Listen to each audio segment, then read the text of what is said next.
God is so much more real than you think, more real than I ever thought. It's much more than a Sunday sermon. It's much more than a verse. I mean, you can really have an experience with the living God. Welcome to the High Voltage Business Builders, a show where we interview entrepreneurs growing and scaling their income through e-commerce and showing you the path to make your first or next million.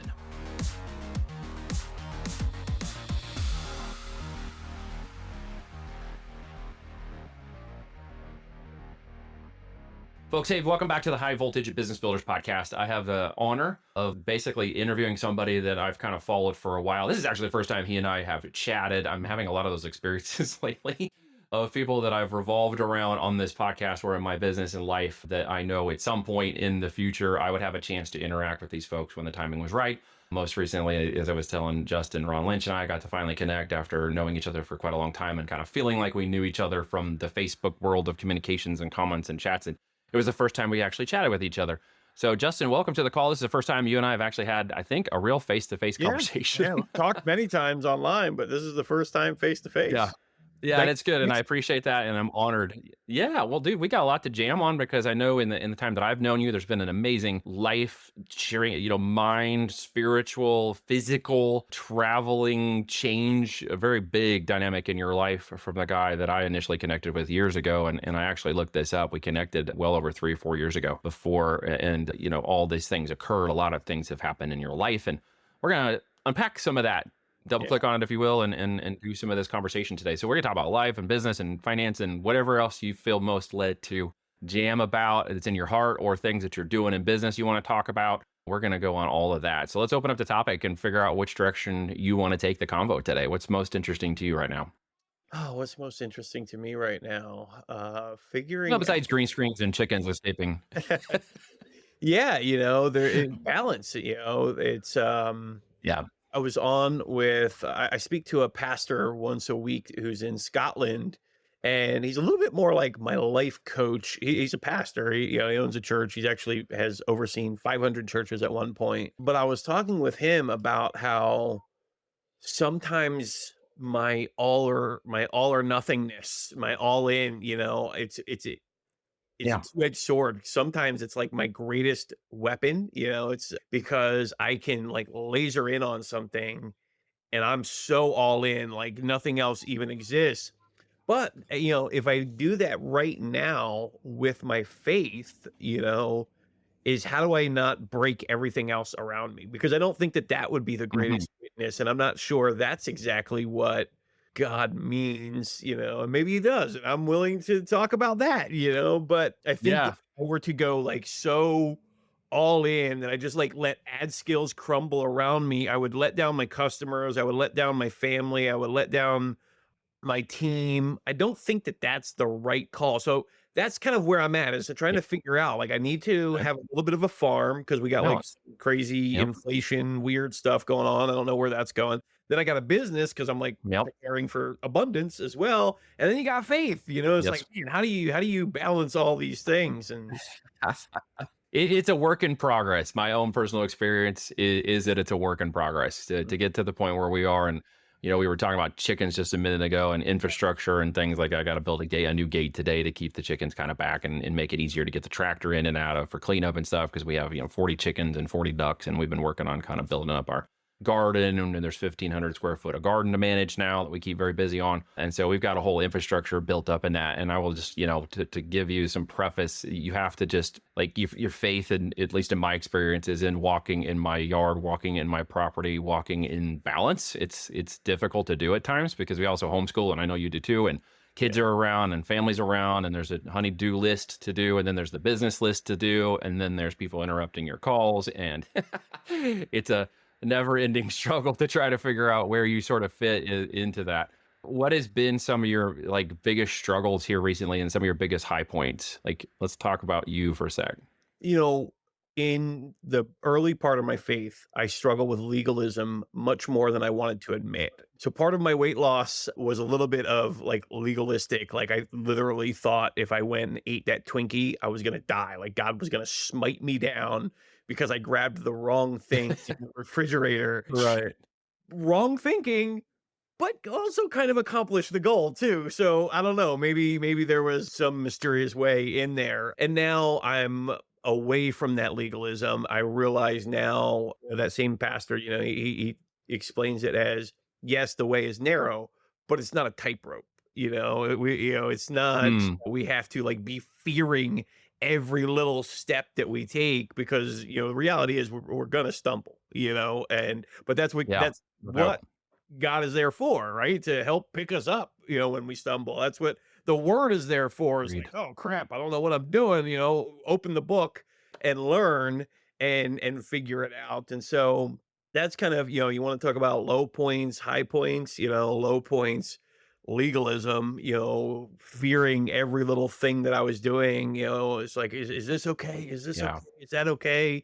But now being more into the freedom side of Christ, yeah, and realizing yeah. like Grace. God's with me. Yeah, he's with me. He's giving me grace, and I can run.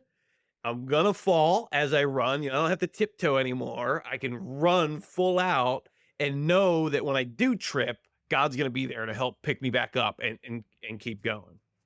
That's such a beautiful analogy there. That's the restorative faith, right? It's the idea that there obviously God has a path through his son, Jesus Christ, the only path to God himself, to Yahweh. But at the end, there's a redemptive path of making mistakes and being reconciled and forgiving and going back. And just like we teach our children to do as they make mistakes, one mistake, you're granted grace and, go on your way and let's not repeat that. The second mistake, now we identify, was that actually disobedience? Was that open defiance? Like, let's talk this out. Which of these things do you think was actually happening here? That's a Because, great point. mistakes can be made, but balances have to be given in those measure. And so when we do that, we give a chance for reconciliation. And that's the whole thing for me with the cross is reconciliation. For a running race and marathon to be to the very end is to fall, get up, fall again, get up, but know that you have a complete cycle of restorative faith for each of those things. I came out of a very legalistic, almost cult like religion that I grew up in. And so for me to get into my 20s and to start to break away from that, it's like a pendulum. You kind of swing out in one big direction, one way too far. And the goal here is to try to not swing all the way back in the other direction too far. It's try to see that pendulum kind of swing itself around maybe in a circle as opposed to big wide swings. And so my 20s, I swung way out there. I didn't go as far as like atheism and agnosticism and in total denial of God, but I did go way out into the world too far. I swung out so far that my Mhm. arrogance and pride, talk about fall, we have experiences and I want to dig into some more of yours, but mine led me to destroy, being a 50% relationship and a destroyed marriage that I, later on took full responsibility because I swung that pendulum so far out. Talk about, grace, God got to restore me and I got to ask for forgiveness for the things that I did that destroyed that marriage. It was so easy for me to pick on that person. And I think we do that a lot in our life. We project those things to people and we say, well, it's their fault they did this and look at all the things they did. And it's so easy in that hurt to yell out and One of my blame other favorite things. verses One of my favorite verses on that is the verse about the plank in your own eye. I try to keep Yes. that verse at the top of my head, because Yeah. it can be very easy to be like, "Oh, well, this person, that person," and it's like, "Look, I can only change myself. I'm gonna worry about the plank in my own eye, and deal with myself." Yeah. So Justin, the guy I know now, and the guy I'm kind of getting to know a little more as we talk face to face here, is not the same Justin I knew 3 years ago. No, I Is that used to about the love right time frame? Is 3 years about right? Sorry, there's a little glitch in the. Yeah. It was about 3 years. October 19th will be 3 years actually, and I was talking about the weight Oh, loss, how got it. I wasn't just making silly Yeah. faces. No, there's a little bit of a lag for some reason on here, and I missed exactly what you said. But yeah, no, just I mean, because the guy, I mean, you had such a different background. Like, Mhm. come through your like for people who don't know who you are. Let's walk your Sure. background just for a little bit, your testimony, because I think it's very powerful for people to listen to that. Yeah. So, how full on atheist, I definitely had atheistic tendencies. I think I would probably have been more, maybe there's different levels of agnostic, and I was closer to the atheist side of agnostic because there was definitely times in my life where when it was really hard. I remember there was a problem with my stepdad, and I went to a Christian to ask him to pray, because there was like nothing else. Doctors weren't going to be able to help, and even though Yeah. at that very same time, I would have said something like, Christians are weak, or Jesus is just like Captain America or Spider-Man or whatever. Which, by the way, you have to be careful when you say that to a young kid. You can like destroy their, they don't know yet that Yeah, no Captain doubt. America is What are not. you saying, daddy? I know my son, when I told him, I was like, "Oh, buddy, I'm sorry, Captain America is not real. He was destroyed." I like, oh, I Right. felt bad. Uh-oh. Anyway, Uh-oh. so that's where I was. I was, I felt I was at the, the Bible is just written by men. What are you talking about? It's propaganda. They had all the standard atheist, beliefs of, Jesus is fake. What do you mean? There's some sky daddy. I would have said those things, but at the same time, I also used to refer to like, I don't know if I called him. I think at one point I called him the builder, because I Mhm. saw like a Tim Allen interview and he called him the builder. And I was like, oh, that's a good idea. I don't know. I don't know if it's God, but I think there's something out there. And so that's the point where Yeah. I was at in my life. But, even before that, drugs, crime, petty crime, left all that stuff behind in my young teenage years. But then a couple of years ago, we moved to Tennessee. But here, let me tell this whole part of the story here because this is important. Yeah. We were traveling around the world. We're doing the whole internet marketer thing, traveling around the world because we got a internet business, and we're coming from New York down to Florida, and we stay at Holiday Inns. We were elite Spire members of Holiday Inn. It doesn't really mean anything. It means I get a free cup of water when I go there. You're getting points. So we're coming down, and this one that we're going to stop at in Virginia, for whatever reason, they don't take dogs. But we've been staying at these things all around the world. I mean, I've stayed at tons of these. And so I'm like, okay, maybe that manager just doesn't like dogs. So we just go to the next town over, and we stay at that Holiday Inn.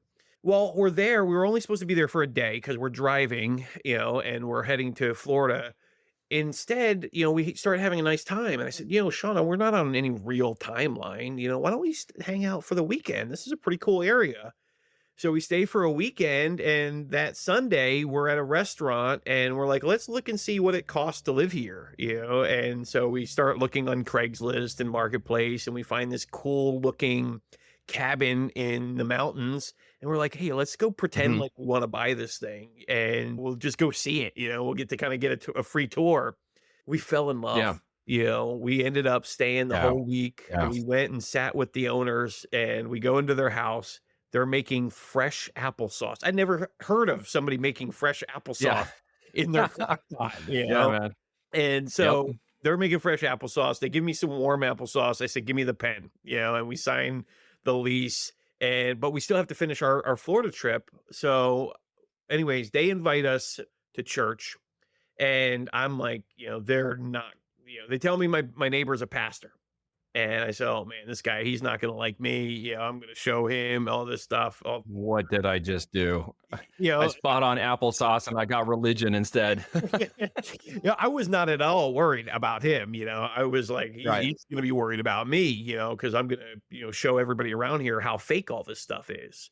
And Yeah. even Coming in like a wrecking ball. yeah, yeah. So I go to church because I'm like, okay, well, they're just Christians. They don't have cooties. It's not like they're gonna fight me. They're just Christian. Their Right. Bible says they can't even fight me. So like, I have nothing to worry about. Right. I Right. go to church. Right. I get the most That's funny. personal message I've ever heard, ever. I mean, I don't know how to describe it any other way, but it was like the words A were message lightning just for you. bolts. They were just right Yeah. in my head, and it was things that were so private, so personal that when I left and I was telling my wife in the car, I was like, you think he looked me up on Facebook last night? Like that's how vain and You self took it that personal. Yeah. yeah, I was in that like guru world of thinking everything Right. about me. And, I felt like he spent this whole night researching me, writing about me. So then That's awesome. I decide that he did some form of like dark persuasion on me. I was like, he's doing That's an NLP thing now, right? yeah, I'm thinking NLP, dark persuasion. I'm going to expose this guy. I'm going to show everybody in town who this guy. And you know what? While I'm at it, I'm going to expose all of Christianity too on my social. That was my intent. I was trying to Yeah. expose Christianity to everybody on social media. And the more I dug in, so at that time, it was October 19th of 2019. It was Yeah. that portion of business for us, that time of year. is very automated. We've got our Black Friday campaigns, we got our end of year campaigns. So I'm able to step away from my business really from like September to February. But I decided I was going to go all in. So I'm listening to lectures about DNA, thermonuclear laws of physics. I'm all in. I'm learning about apologetics. I'm learning Right. just everything. I'm listening to lectures, Oxford lectures, Harvard lectures. And so I literally spent over 100 hours studying, Christianity and all of the religions, what the different religions were and what Abrahamic religions meant. And, looking up, is the Bible really real, and finding out all this historical. And so I find Yeah. so much scientific and historical evidence that I'm sitting in a hotel room one night and I'm watching this movie, The Case for Christ with Lee Strobel. Yeah. And Yep. it wasn't really the movie, but there was like a line in the movie when the line said, "When is enough evidence gonna be enough?" And at that moment, I knew I was on the wrong side of this, that I needed help, I needed a savior, but I didn't have a Bible yet. I didn't know any like sinner's prayer. I didn't even know how to pray. All I did is I just knew in my heart that I was wrong and I needed help. Conviction. And so that was Yeah. like my That's moment. powerful, man. Yeah, that was my moment of surrender when I looked up, because I didn't know nothing. So I just looked, because I thought God was up somewhere. I just looked up at the ceiling and I said, "Okay, God, you win. Show me how to be a good Christian." That was my sinner's prayer. Wow. Overnight, my taste in music changed. My taste in TV shows Yes. changed. I was a huge fan of a Yeah. show, Game of Thrones. Not judging anybody else. I Yep. was a Sure. huge fan of this Game of Thrones show. Overnight, I'm embarrassed that I watched this show. I was like, where does that come Mm. from? What's happening? Why am I all of a sudden embarrassed? Why I'm watching Yeah. TV shows that have been my favorites for like 20 years, like a TV show that I've been following this series since I was in high school. All of a sudden I'm watching it and I'm Yeah. cringing. I'm like, wow, I don't know what's going on. So I reach out to a Christian buddy of mine and I explain to him, and he's like, "This is the change of heart. This is what's happening." Yeah.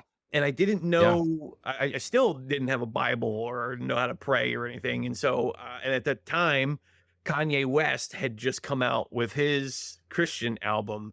And so that was like the Mhm. only Christian thing that I had. And so I would just listen to that like on repeat. And I remember telling my friend Alejandro, I was like, I just have this insatiable thirst. That's the only way I could describe it. Like I just had this thirst, and it's still to this day. And this is kind of the end of the story, is I really don't know how to turn it off. I went to Bible college, and I remember telling the what is it, the advisor or the administrator, the person who takes you in, to Bible college. I remember telling Yep. him, I was like, "Well, Uh-huh. I better join, because if I don't, I'm going to end up buying the whole aisle at Barnes and Nobles." Like I just kept buying more and more books, reading more and more books, Right. and so Right. and it's still to this day, and so that was my story. That's what changed. That's where I was. Dude, And that's amazing. That's such a cool story, bro. It's such a neat thing to see because your heart has changed. Your presence has changed, your physical presence, but your emotional, there's an aura about your presence now, and your spirit that is resonates with me. I can just feel it, through the call and the presence of who you are. It's a very changed state of your heart that reflects your mind and your soul. oh, And of course, I've been watching you. Yeah, oh, absolutely. Got all credit to God. But I was seeing you like get your change on in your media. Like it's changed your business, it's yeah. changed the way you've managed ad skills, it's changed your revenue model, it's changed your whole perception. And I can see all of that change. And it relates back to the beginning of the conversation when you said you were struggling for some balance and how to figure this all out. With so much of that change, it's difficult at times to figure out a new identity. And that's what you've got. You got a new identity. Well, who is Justin, this new guy with a new heart? How does the world see you? People are going to all see you very differently, right? Hold on, this And is I'm like, sure they've already, in some way, okay. Well, I just wanted to show this is what I used to look like. wow. Yeah, guys, just make sure you cut out his personal information, but leave the picture. Dude, that's amazing. You just a physical, because a physical, there's a, how do I explain this? Like you're having a physical manifestation of who you are come out of the spiritual change that your heart has. Mm, That's the power that's working inside you now, because the physical part of you is now wanting to change to match the heart that's changed, like literally. yeah, And whether you want it to or not, it's going to happen. I don't know how to turn it It's off. a byproduct. You can't turn it off. Yeah. So now you got chickens Yeah. and now you're evolving into this whole different kind of person, which is fascinating to watch. What has been some of your best learning experiences since the applesauce experience of becoming a farm owner? Like how has this changed for you? Becoming a farm owner has really taught Well, me. you moved into things you're doing. I mean, you were obviously all over the place. You were like me in the past. I know this experience. I grew up somewhat in a house that did things and worked with your hands. And we went outside and we had Boy Scouts and we did a lot of activity and hunted and did other things. But until I actually became an owner of property, I had no idea the level of skill I missed, the level of knowledge I had, the level of things I needed to learn that I literally just had no idea how to do. Yeah, yeah. It's God and his creation, land.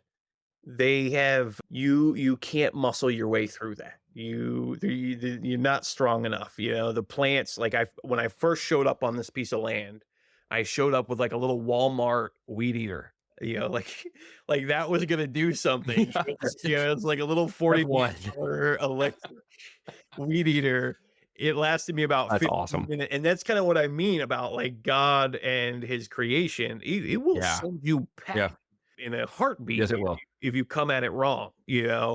But if you come at it right, there's all kinds of blessings that come from it. It just will give and give and Yeah. give. And so, but it can be a staunch wall if you're coming at it the wrong way, and it'll just send you packing.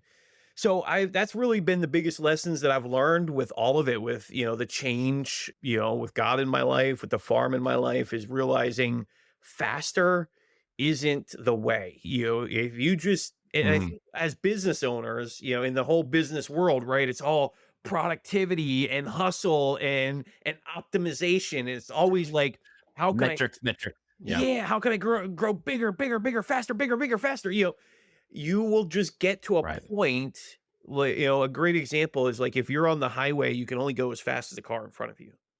And so Yep. you can optimize your life as much as you want to try and go as fast as possible, but your team's going to be slower, or your kid is going to, not going to be at that point yet. And so like you'll just end up getting frustrated at the world, at life, if you try to just go faster, faster, faster. And I've learned that like God's way is slow down, be purposeful, Yeah. ask him, Be patient. pray, Yeah. Yeah. Yeah. what should I be doing? What's right? Feeling, starting to understand, I feel like man's way is like we all operate out of this thing, in God's way, we operate out of this thing. And so it's like I'm trying to like quiet this to hear more of this so that I Yeah. know like what's right. Yeah. What's the right pace to be going at? Should I be pursuing with this project? And I changed my whole business model because, one way that I was going was like, trying to charge the absolute most. I was going to be the highest price thing, and I was going to, get the most, it was like scale, volume, dollars, dollars. But then I realized it was more about helping people, and was my model helping me more than it was helping my customers? And when I really asked myself that question, I didn't like the answer that I got back. And so I changed my whole model, and I'm still Yeah. making great money, Right. but I'm able to like really help people. And it's not like my product was a fraud or anything. I mean, we still got great Sure. stories. It was just so out of price of most of the people that I just was pricing them out. And so I can impact a lot more people. I can have it both ways. And that's another thing I've been learning with God is you can get it both ways. It doesn't have to be one way or the other with some things. We don't have to go into all that, but Oh yeah, there's again more balance, yeah, right? It's finding the equilibrium in yeah, the differences in your change and your model and your approach. Obviously, what impacted your life now has impacted the business that you're doing, which is also giving you a new purpose. And it sounds like obviously that in purpose is to impact more people in a positive way, to be more in the world. And through that, I may go as far as to say, not putting words in your mouth, to also impact the mission of the gospel by reaching more people and having an opportunity to yeah, influence them. Am I wrong? yeah, absolutely. Yeah. Yeah. So AdScales in its business model obviously now gives people more opportunity to get involved. I know that Carolina reached out and we're going to get involved. So I'm super excited about that and being able to impact people in the things we do in e-commerce. What is the next step for you? Like, where do you go from here now as you continue this progress? What are you stepping forward to? Stepping forward to with ad skills, we have a big vision of, we call it Skillshare and beyond. And I have no issue with Skillshare. I'm not like gunning for them. As I've researched the company, I actually think the CEO is amazing. I would love to meet him. He's done some really incredible things, but like you have to pick a target. And Yeah. our Right. target is Right. Skillshare and beyond. And that's where we're trying to go. And Okay. so we've changed the whole look of our product so that it's more Netflix looking than course. It's not like modules anymore. It's more of a content catalog. Changed our pricing from like the typical like $2,000 course to 19.99 a month, like a Skillshare, Netflix kind of thing. And so we're going in that route. We've added on a marketplace and tools. And right now, ad skills just means like advertising skills. And so we're just on that because that's low hanging fruit for me. I've built up a name in the advertising space. I have a lot of followers in that space. So it's very easy for me to execute on that. But our goal is to slowly expand that. Right now, it's advertising. Then it'll become things that are accessory to advertising, landing pages, conversion optimization, split testing, tracking. And then from there, we'll expand out even more to more marketing, social media, SEO, then to business, topics, productivity, leadership, managing, hiring. And we'll kind of just slowly expand I think they call it, it's called TAM, total addressable market. We'll expand our total Okay. addressable market by ballooning our topics that are very close. But then, before this time next year or 2 years from now, we'll be serving a much larger market with that. And then also expanding, my ministry efforts. I've got a couple of social media pages. One of them, I'm trying to grow the world's largest Bible study group online. Have no clue how I'm really going to do it, but I'm just trusting and praying and walking and And asking for feedback, and it's working. People are kind of liking what I'm doing, and and we're just gonna keep going at it and doing it. I'm having fun doing it. that's amazing, man. It's such a great experience to have some time with you today. I'm certainly honored to spend some time learning and talking and just having some fun with you. If you were to just speak to somebody on this call today, the last kind of final thoughts as we wind it down, if you were speaking to somebody today, what would you tell them? What would you want them to know if you just spoke straight to them? Man, God is so much more real than you think, more real than I ever thought. It's much more than a Sunday sermon. It's much more than a verse. I mean, you can really have an experience with the living God. I mean, you can feel him in your life and you can know that he's hearing you when you're praying, and so as someone who used to say all this stuff was fake, I'm telling you now, it's way more real than I ever thought. And I hope somebody hears that. All right, man. Thank you so much for your time today. Thanks. If you like this episode, please share it with people you think will enjoy it as well. Thank you for listening, and be sure to tune in next week for a brand new episode of High Voltage Business Builders.